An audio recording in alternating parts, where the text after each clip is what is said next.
अस्सलाम वालेकुम फ्रेंड्स, कैसे हैं आप लोग। अगर आप भी अपनी पलकें लंबी करना चाहते हैं तो ये वीडियो ज़रूर देखें। पलकें घनी करने का तरीका। नुस्खा नंबर 1, रोज़ाना सोने से कबल पलकों पर जैतून का तेल लगाकर सोएं।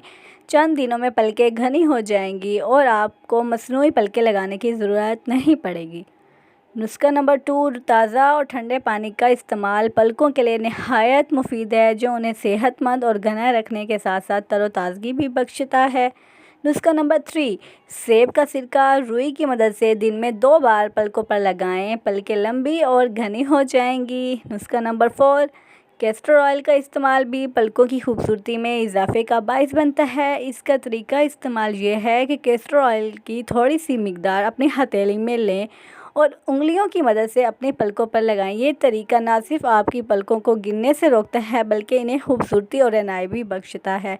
तो अगर आपने अभी तक मेरी वीडियो को लाइक नहीं किया तो प्लीज़ लाइक कर दें और चैनल को सब्सक्राइब कर दें ताकि इस तरह की वीडियोज़ आपको मिलती रहें।